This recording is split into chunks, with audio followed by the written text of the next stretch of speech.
Welcome to the Startup Support Surgery podcast, where we light the entrepreneurial spark in medics and healthcare professionals. Join me, Dr. Jo Watkins, GP, business coach and co-founder of The How People, on a journey to discover where your medical know-how meets the business world. This will help you find some clarity on how to balance work, passions and family so that you can gain more freedom and control over your life, but also continue to help people, which is actually why most of us went into medicine to start with. Embarking on this entrepreneurial adventure is not easy. It is a roller coaster of emotions, but it's hugely rewarding and exciting in the process. Drawing on my 20 years of blending medicine and business as a GP, I am here to share experiences, insights, and lessons. Expect lively chats, expert interviews, and real-life stories from medics who have taken their own path. Let's break free from traditional healthcare norms and explore more innovative ways of making a real difference to people's health and well-being, along with paving the way for a brighter future for us as healthcare professionals. Oh, don't miss my free PDF called From Stethoscope to Startup, which is an 11-page guide in the show notes full of practical help and advice. This is your roadmap to kickstarting your journey with us. Enjoy the show. If you've been listening to the podcast for a while and thinking, I know I want to do something different, I just need help getting clear on what to do and what that actually is, then Clarity is the place to start. Over 30 days, you get the chance to work one-to-one with me and to come along to the group calls inside my main program as well, so that you can start to get a feel of the support and coaching and community that is needed around you to do something different. This is perfect for people right at the beginning of processing all their thoughts and ideas, but it's also great for those who have already got some of the sprinkles, as I say, in place. Maybe that's a website, an Instagram page, an idea, some new training, but you've still got no real traction and no steady clients coming in. And that can give you the feeling that maybe it's just not going to happen. By the end of Clarity, if it feels like the right fit for you and for me, then there's an opportunity to come into the main year-long group program for deeper support, coaching, and community. If this sounds like something you're interested in, then please have a look at www.jowatkins.com, where you'll find a link. Plus, there's an apply to work with me form if you're really not sure what sort of help and support you need. Fill that in and I will get back to you.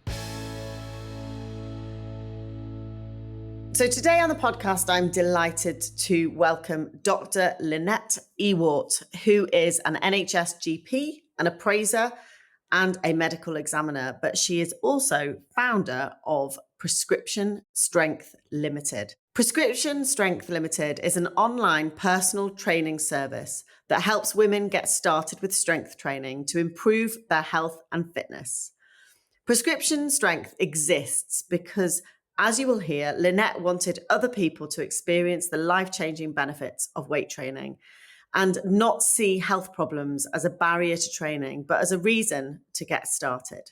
She's had lots of roles as a GP, and we talk through these as she tells us about her 2025 gap year from GP to invest time into building her business. Lynette has some absolutely key pieces of advice through this podcast, and I think this is an essential listen for anyone who wants to build a business outside of their medical day job. And Lynette's fact for the day, which has accompanying photographs, which I'm going to have to somehow get in the show notes, is that in 2021, someone shared a photo of you with a Daily Mail journalist because they were looking for lookalikes of Vicky McClure from Line of Duty. And you were selected. Is that correct? That is correct. It's so random, isn't it? This was when Twitter was still just about fun to hang out on. And there's an account on there called What Lol Are You? So Vicky McClure was famously Lol in the This Is England film and then series. And I put my photo into the mix once upon a time. And then it came back around in 2021 and the Daily Mail contacted me and said, would you be up for a photo shoot? And I went, yes, we're all in lockdown. Why not? And along came a photographer, a makeup artist, and my kitchen was transformed into a photo studio. And it was exhausting. Who'd have thought having your photograph taken all afternoon was so tiring? Honestly, they are really... Well, I mean, I'm looking at the photos now. You had like change of outfits and all sorts. I know. The shoes were about 4 sizes too big, so don't look at the feet. It was hilarious, honestly. It was just one of those things that you think, well, this isn't going to happen again, ever. So, yeah. That is an uncanny resemblance. I absolutely love it. Well, thank you so much for joining me today. We've had to reschedule this a couple of times. I've been really looking forward to this chat. Pleasure.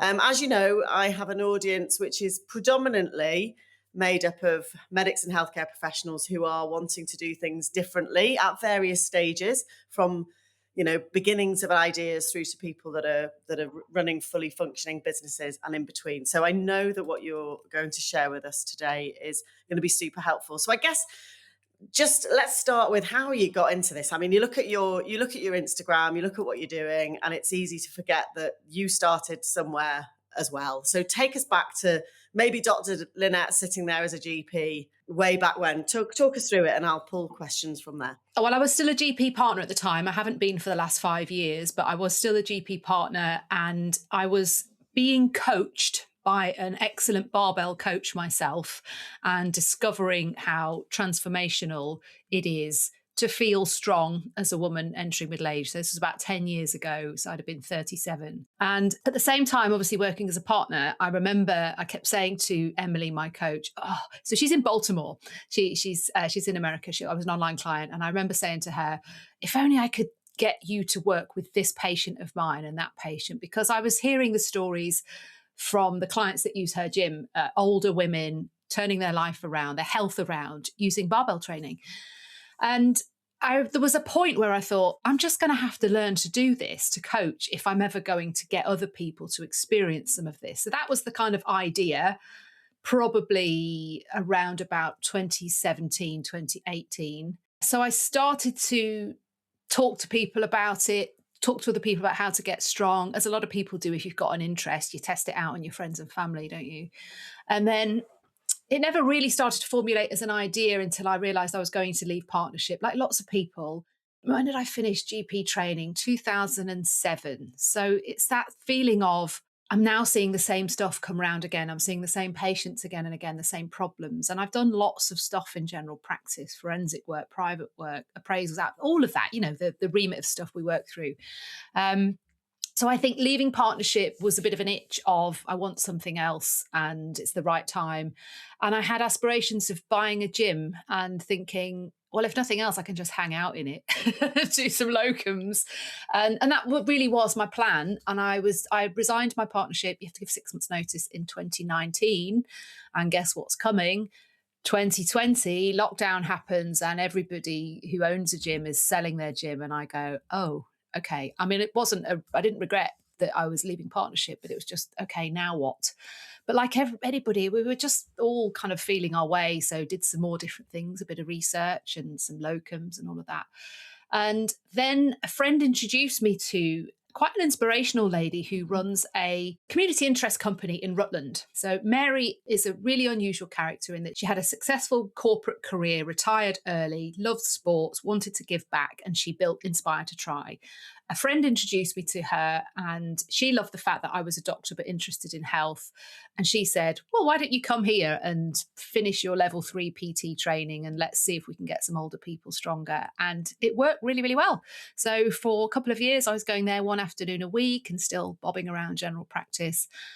But what that made me realise, and she was very upfront about the difficulties of owning a premises. And I think this is something people listening might need to take on board, in that there's lots of unseen things about owning premises, whether that's a clinic or a gym or a studio or whatever. You've got to make sure the electric works and the lights are on. And that takes an awful lot of time. And Mary was very upfront with me about how tight it can be at some points. I'd also done a bit of volunteering in a place in Corby, which is where I was a partner, which is a gym that's owned by the church. So you walk past it and it is a legitimate church, but it's a fully functional gym. And the reverend that has run that runs it for the community. And he'd said as well, even though as a charity they don't pay lots of things, it's still really hard to pay the bills at the end of the month. So I was getting all this information about actually owning premises. There's a lot more to it than it might look from the outside. And that's when the seed dropped that maybe I should try reaching people online. I'd been an online client and it had been really successful for me. And at that point, I didn't really know how to start or where to get along. And, what was the first button that you press? And obviously, phones are always listening to us. So suddenly an advert for fitness coach mentorship appeared on my Instagram.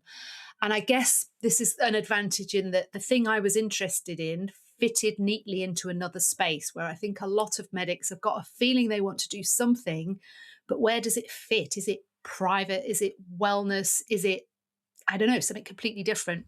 But mine fit neatly in the fitness space.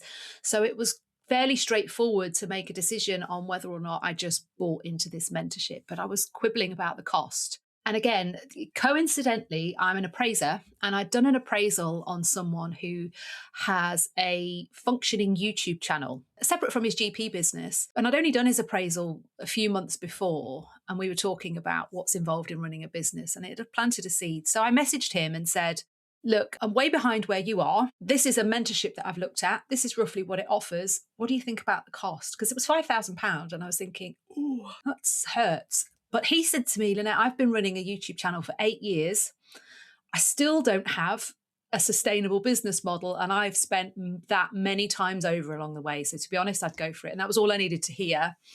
And they gave me the blueprint of how to start, literally holding my hand in terms of where you need to register, whether you need a website, because the rabbit holes that you can lose yourself in are endless.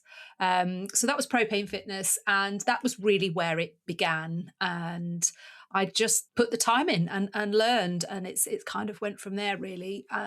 Would I still like to buy a gym? I was just thinking about this over the weekend, and I thought, yes, but I'd want somebody else to run it. So I just want to go and hang out in it and make sure that the music's good. It's not a horrible place.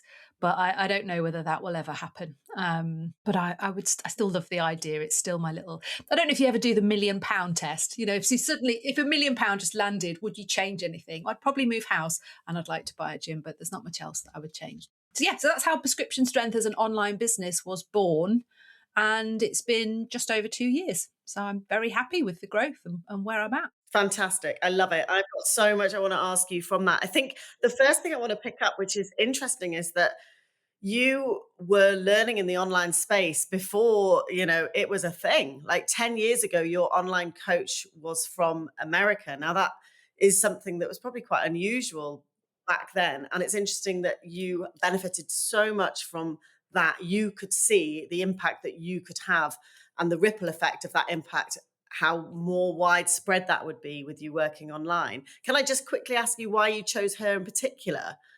Oh yeah, that's easy. So the gateway into my loving strength and barbell training was through an organization called Starting Strength, who were born in Texas.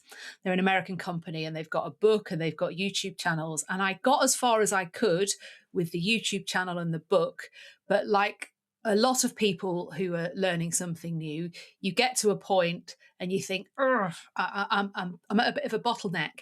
And it just so happened that they then launched online coaching. And I remember clearly driving home from work, listening to the podcast episode where they announced it. And I was like, oh, that could be just what I need. But again, it was the cost. I've given myself permission to spend money on it. It took quite a few weeks, but that was how. And then I was allocated Emily. What they do is they match you up with somebody they think will work. And boy, did they get it right. We're still friends now. So.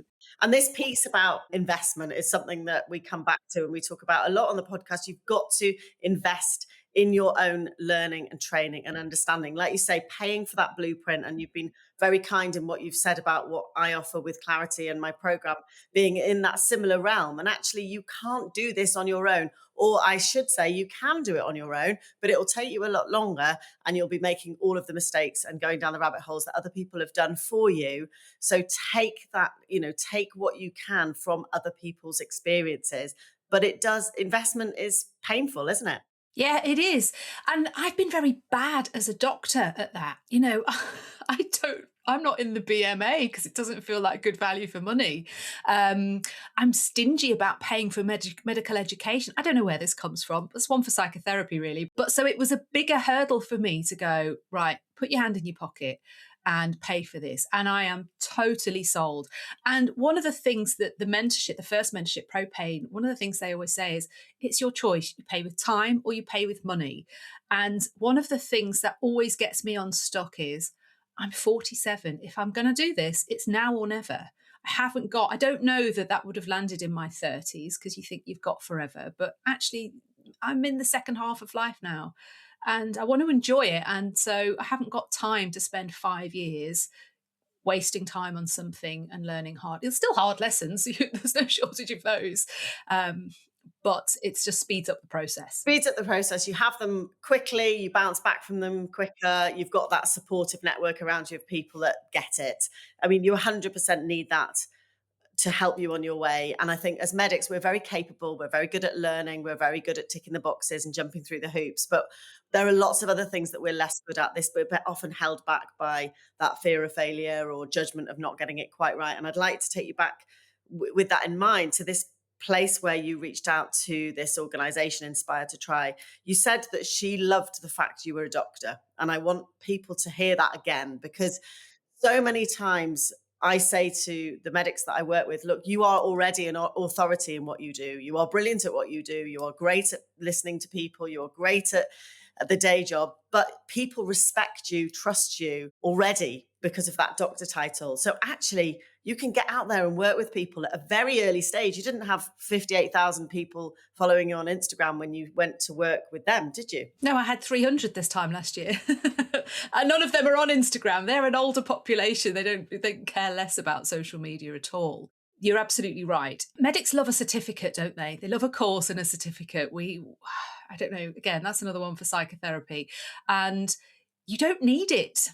You don't need it. I mean, if somebody comes into your clinic as a GP, they bring the Sunday magazine and they ask you if they should buy this random little gadget in the back of the magazine that promises to store their neuropathy in their feet. We have no problem going, absolutely not. Of course you don't need that because we're in the safety of the clinic. Yet for some reason in another setting, we might go, oh, I'm not sure. I'm not sure I haven't got a certificate to say that you shouldn't buy that gadget. And actually, I think people will trust you. And I'm very respectful of that. I think there's a lot of people who are willing to kind of milk that, and I have beef with it. But anyway, separately, I think know that people will trust you. And that doesn't mean you take it for granted, but it does give you permission to test things out. And there's a lot of testing that's going to be needed with whatever you're going into, I would say. Yeah, absolutely. And working together with other organizations, people that are already established, community projects. It was almost like you were testing not just this idea of having a premises and a gym, but also your way of coaching, your methodology.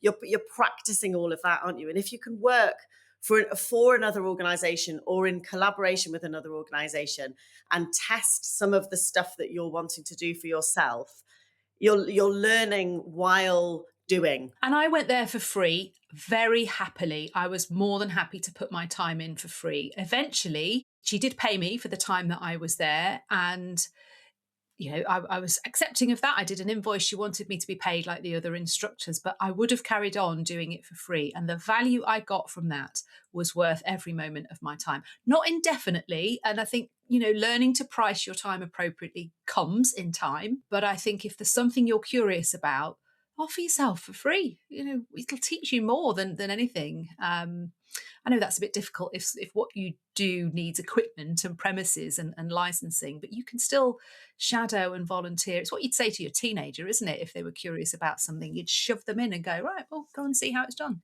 Yeah, and I think some people I see who have been to maybe too many of these massive webinars with these glossy American coaches telling you to know your worth and go for your high ticket clients and et cetera, et cetera, et cetera. And it's like, actually, you can't do that from nowhere. You can't start there and expect it. You've got to start by building slowly and gradually and putting your hours in. I think Daniel Priestley talks about 75 hours of market research time. And that, whether if you've just qualified as a coach, or you've done the lifestyle medicine diploma, you want to start a clinic, you're starting from zero and you need to establish yourself. So yes, you are going to have to do some free stuff. You are going to say yes to talks and they're not going to pay you. And you might have been on some webinar last week that told you that you should be charging your worth. But actually, this is really important market research for you, learning for you, confidence building for you, isn't it? Yeah, absolutely. I think that was hands down the best thing that I did was, and it didn't enter my head that I would have gone and turned up having no coaching experience with an older population. I needed that. And the easiest way to do it was just turn up and do it for free. Okay, so let's talk about this. You've gone from 300 Instagram followers to 58.2 thousand as of 2 minutes ago, Instagram followers. And that's jumped up a lot recently. I'd really like to talk to you about this. I see two sort of camps when it comes to building audiences as medics.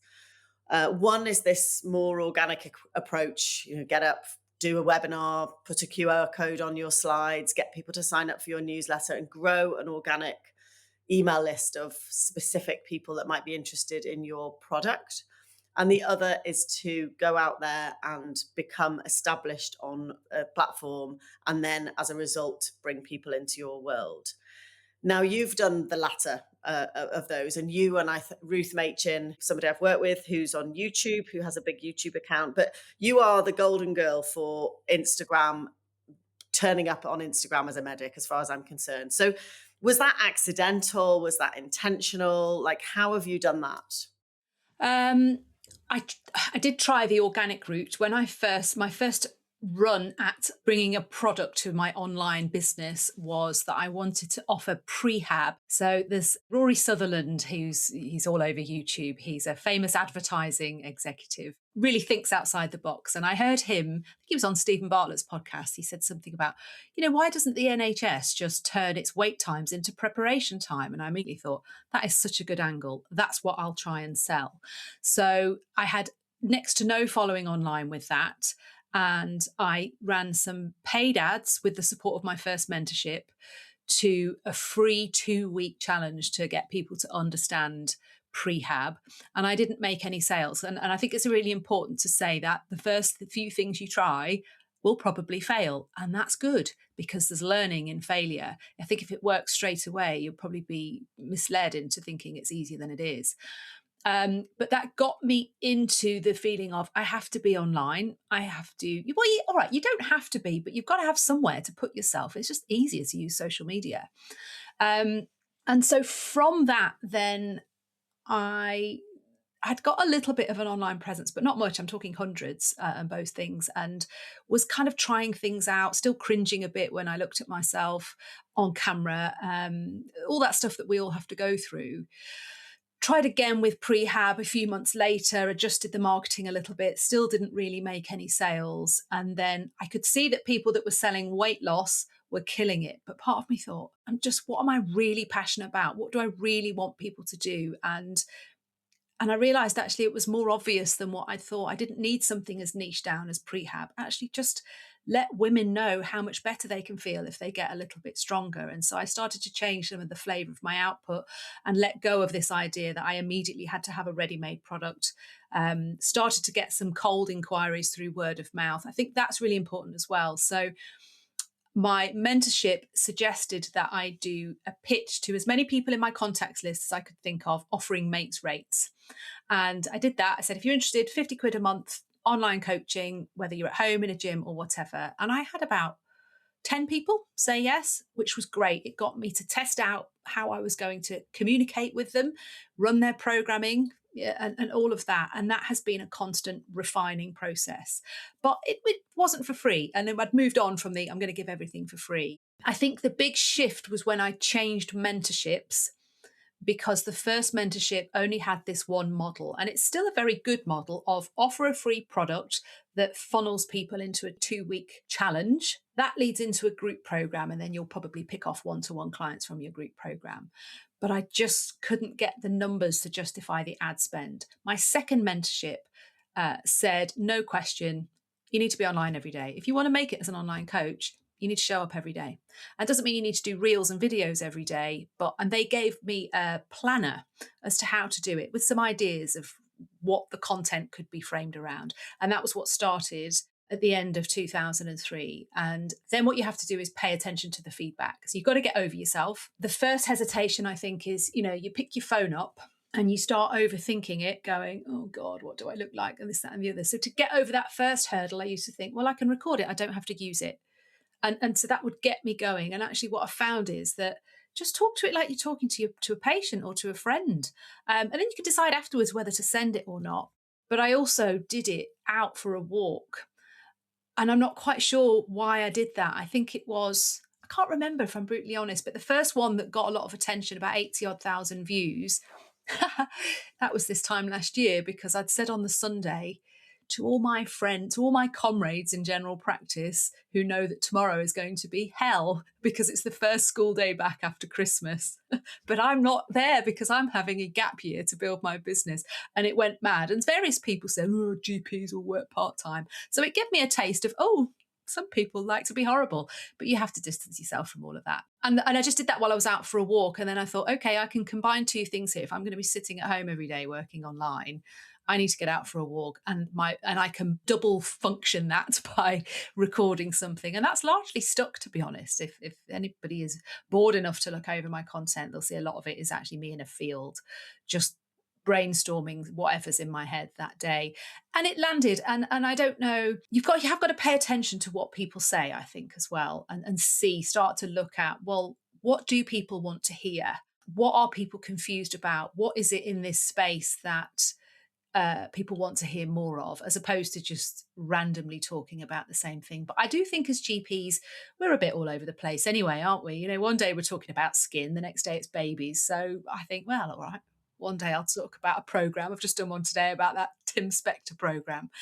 And the next day I might be talking about strength training. So it is a bit all over the place, but people seem to like it. But it's just getting over yourself and going, you've just got to show up every day. It's part of work. And it seems to have taken off. And I think most people that keep doing that usually will get the rewards eventually. That's what I've noticed from other people in all specialties, really, not just medics. I think people in any business, get your reps in. Absolutely. And it doesn't matter whether it's Instagram, Facebook, LinkedIn, writing a newsletter, doing YouTube videos. And it's choosing what you're going to do and sticking to it. So it would be 2 years. I never posted on LinkedIn. And I made a commitment to myself. I was going to post at least 3 times, 4 times a week on LinkedIn. And then I just do it. So it's just like anything else. It's consistency and reps, and the getting over yourself thing. It sounds harsh and it sounds flippant, but I say it all the time. And you've got to be able to do that, because nobody's going to market this business for you. Nobody's going to do this work for you. You are out there. People are buying into you and what you offer. And that is a complete game changer in terms of being a brilliant thing for us as medics, because we're generally very good at what we do. But every medic I've ever met, except for you and maybe 2 or 3 others, have said to me, I hate marketing myself. I don't want to sell myself. That's not something that I enjoy doing. And I have to say, you do have to get over it, don't you? I mean, you self-confessed love doing it. You enjoy marketing your business, but did you always enjoy marketing? No, I couldn't have even given you a proper description of it, to be honest. But I realised that it's what lies behind the success of a business. So I got a book. I mean, that's my answer to everything. Get a book about it. I read This is Marketing by Seth Godin after watching some of his YouTube channels. Brilliant book. And it just all made sense. And what I loved about it is it makes you reflect on your own buying behaviour. And I put that into my content. I'm I do a lot of calling out of people who sell you nonsense in the supplement space. But I will freely admit that I am easily marketed to when it comes to gadgets and shiny objects. So I think it shines the spotlight on yourself as well. But I think it's that you haven't got time to overthink it. And unless you're 25, that's the thing that I always come back to is it's now or never. And if I want this to work, and I mean, this time last year, I was adamant I wasn't coming back to NHS practice, she says, having just booked a shift for Saturday morning in out of hours. But, that's a separate conversation really about stepping away and learning to love the stuff you do. I think this has breathed new life into my medical career. It's re-energized me into talking to people and understanding what people want a little bit more.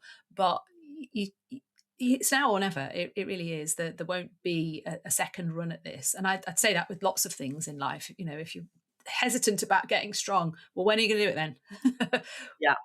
So let's talk a bit about the gap year, because I think you've earmarked this amount of time to invest in your business. And I think when we first exchanged messages, you were coming up to that time, like, do I go back to general practice? Do I not go back to general practice? And I've made no secret of the fact 2019, I had that really difficult conversation with the appraisal department where I just wanted to leave. I just wanted to go. I didn't want it was almost like a noose around my neck. I felt like I had to get rid of. Now I couldn't be more proud and pleased with the balance that I have with general practice and my business. And I also feel like it's totally energized me being able to do everything that I do outside of general practice and then showing up and doing my very best as a sort of long-term locum on my terms when we're in the country. I mean, how lucky am I? But I would have walked away from it quite happily before. I see a lot of medics that just want to run away, want to walk away, can't do it anymore. Talk to me about this whole making it a gap year rather than leaving, and how, where you've got to now. You said it's energized you a little bit. I'd just like to talk about that a bit with you. It has. I think that the first big stint was leaving partnership and recognizing that that's not something I'm ever going to go back to. And then also realizing I'm not a good salaried doctor. I don't mean clinically, obviously. I mean, after you've been a partner, and a lot of people will describe this, it's very difficult then to be a salaried doctor. That's not to say there aren't practices, I'm sure, that very much value and respect their salaried doctors. I didn't happen to find one. I've given up trying, but I really felt that, I'd reached the end of the road. And some of that conviction that I was never going back made me pour everything. I mean, I've worked harder in the last year in my so-called gap year than I think I've ever worked in my life. To the point that I did think around about September, October time, okay, this is going great, but this isn't sustainable. I'm like the dieter that's done intermittent fasting to literally just survive and now has to work out how to eat for the rest of their life. But I'd stepped away before when I'd had long periods of locuming. I'd probably had maybe 3 or 4 months off and then gone, do you know what? I miss chatting to people. I do. I like people. I like health. I like being a doctor. But I had to get to grips with what was it that was suffocating me. And it is a lot of the constraints of the NHS, the dogma that's coming down, the fact that you feel experienced and capable of managing stuff, and then they'll shoehorn you into a particular model or make you do things that you think, what good is this going to do anybody? And I just didn't think I could do it in any other way. So I think thinking I was going to never go back drove me just to pour everything into prescription strength in the last year. But sitting outside of all of that is this issue about revalidation. So I have to revalidate in 27, and I hadn't got my patient satisfaction questionnaire finished. And assuming everybody knows what's required with that, you have to do one in your every 5-year cycle. So if I don't complete that, I'm in big trouble in 2027. So I framed it as a gap year and thought, let's see what happens. If I'm not going, I have to go back in a year because I need to revalidate, and I don't want to come off the register altogether because that really would feel like closing the door. So I started to think, right, I'll go back and I'll get my PSQ sorted, and then I can kick it into the long grass and maybe have another gap year. But I think what I've realised now in January is as you scale, everything scales. It doesn't get easier. It gets more challenging The things you have to say no to are worth more. The people that you have to say yes to are different. And I'm starting to get an insight into the fact that some of the people with really successful online businesses are still working really, really hard. And that's where I thought I wanted to be. But do I want the life that they're living? And actually, I think what I like is still being a doctor. It's still who I am. And having tried to step away from it, I come back into it. What I've got to do is find a way that I can do it on my terms, like you've done with locuming. I think for me, it'll be out of hours just because there's not a lot of locum work around here.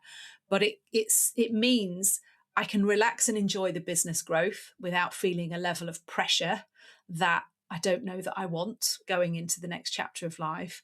And I can enjoy medicine without thinking, oh God, is this day ever going to end? Is this, 2-clinic surgery just going to rinse me again by 6:30? And what mistakes am I going to make? Because I think that's the reality of it. It's changing and the pressure is real. And I talk to new appraisees all the time who are just coming off of the scheme and getting the full force of general practice and get rattling through 30 patients in a day and going, wow, that's a lot of work. I don't want to go back to that. I just want to do it in a way that I can do it well. And actually I've really made my peace with the fact that I can do both of these things. It's fine, it's good enough. I don't know that I want a multi-million-pound business. I thought I did. I don't know what I thought that would bring me, but I feel like I've got a clearer picture of the fact that it won't be what you think it's going to be. Nothing ever is. I want to enjoy it. I want to enjoy the journey, because I know it's cliche, but the journey is all there is. Look at people running those businesses.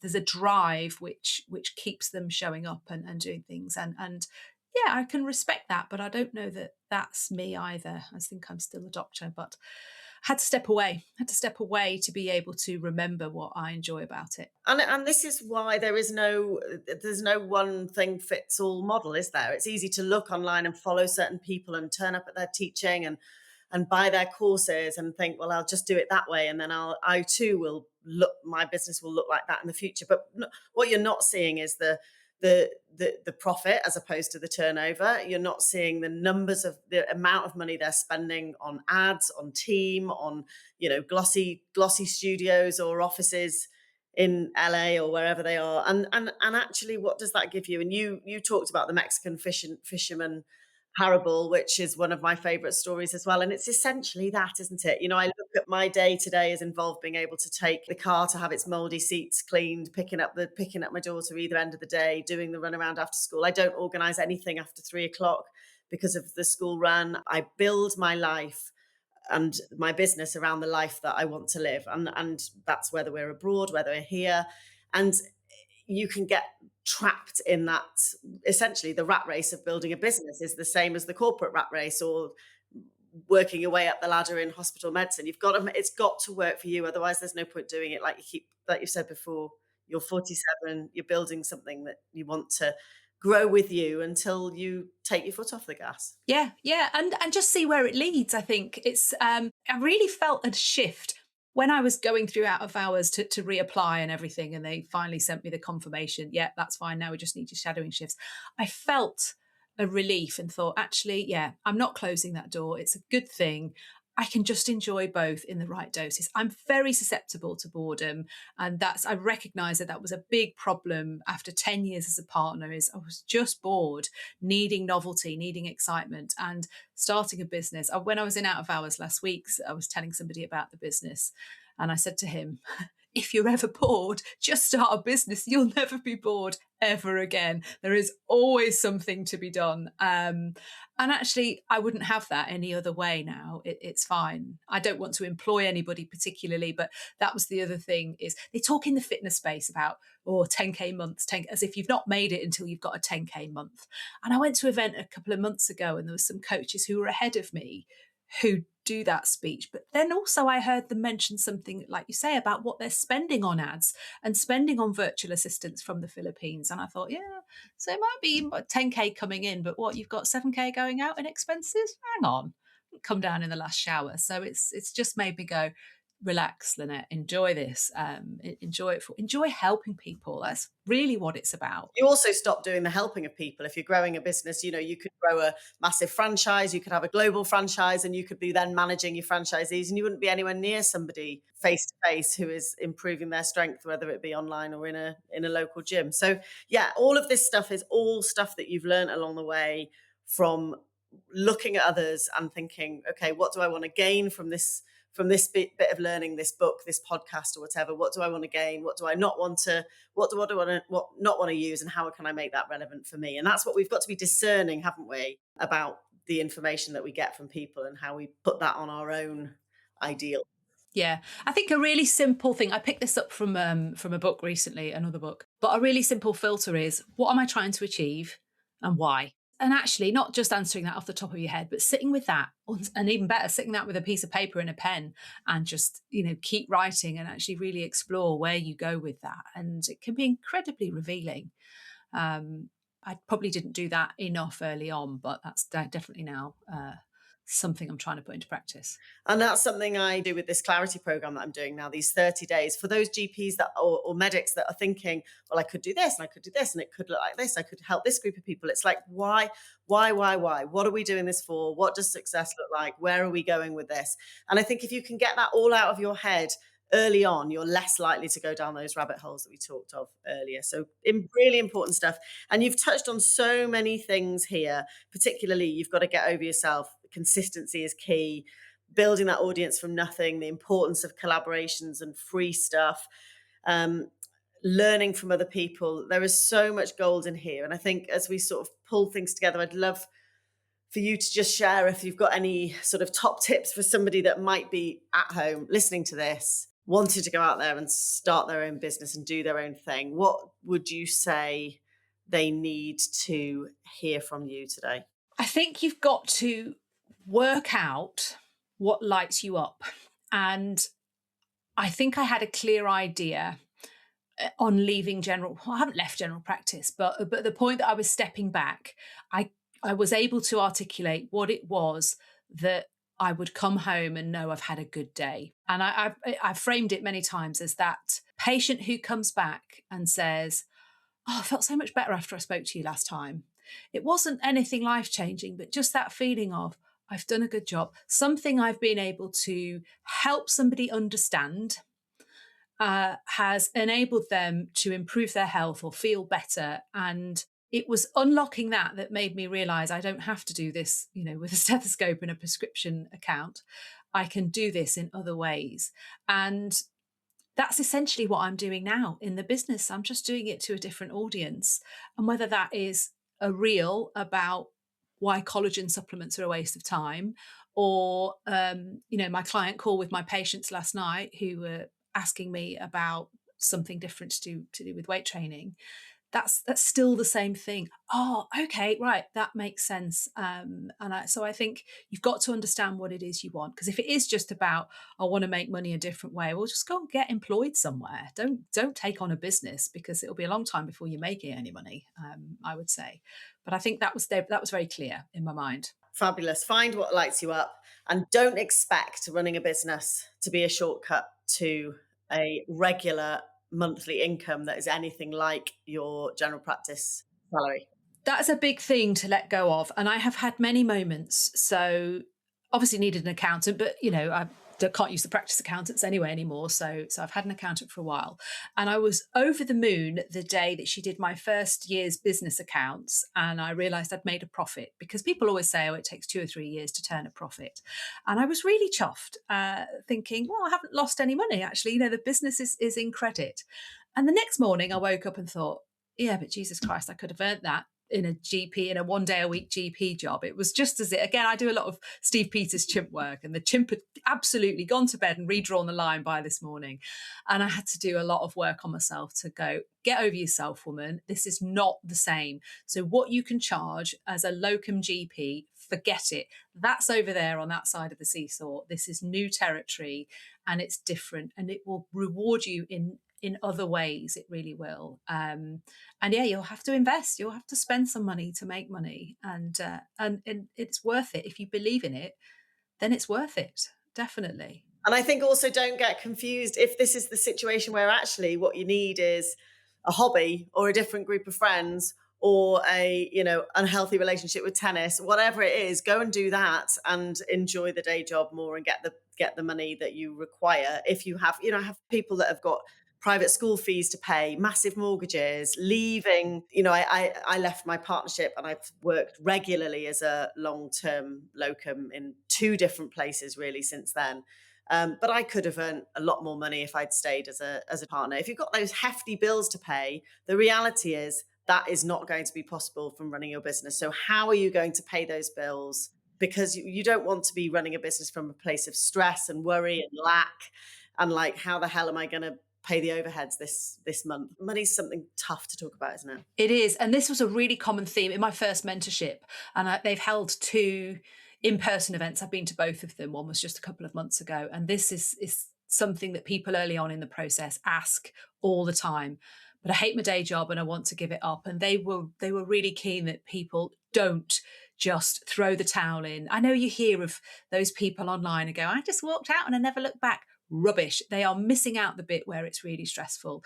It is possible to cross taper and do both. And I certainly, I'm not a massive risk taker, but I wouldn't recommend anybody just throw the towel in on a stable, well-paid income. Obviously, if you're a hospital doctor, the opportunities for locums might be more limited. I appreciate that. Sometimes as GPs, we are at an advantage. We can pick up random bits of work, can't we, here, there and everywhere. But the stress that it will impart on you when the business loses money, you are going to lose money at some point. Like I've just lost some money on some Facebook ads because it's a nightmare to navigate it sometimes. Okay, it's business money. So even though overall it's profitable, it's like weight loss, it's not always linear. So if you're doing that on the grounds that you've got school fees and a mortgage to pay, why? That's self-harm. Don't do that. Forget it. Go and get a different job. Mm. Brilliant. Well, you have been wonderful to talk to. There are going to be lots of great clips from here, lots of amazing advice, and you are a huge inspiration. So where do people best find you, follow you, learn from you, watch what you're doing? My main audience growth is on Instagram, but actually all of my contact details are on my Facebook business page, and I would invite anybody to contact me. In fact, my first business mentorship, I did a video for them about what to expect from the first year, and it's on their YouTube channel. And I will help anybody who's starting to find their way in this field, because you give back what you've got value from, don't you? So if people want to text me or email me or send me a message on Instagram, absolutely, that's absolutely fine. I can't say I'll have the answers, but I'll be honest, I can tell you that much. Fantastic. Thank you so much, Lynette. Take care.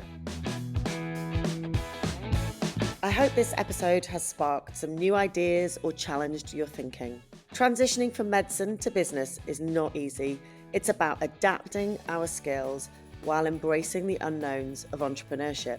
It can be nerve-wracking, but remember, you are not alone on this journey. Please feel free to reach out to me via direct message on LinkedIn or Instagram, or just shoot me an email at joe@bendylegs.com for support. And don't forget to grab the free PDF from the show notes, From Stethoscope to Startup, which is your go-to guide and resource for diving into entrepreneurship. Many thanks for tuning in. I will see you next time. Thanks for spending your precious time with me.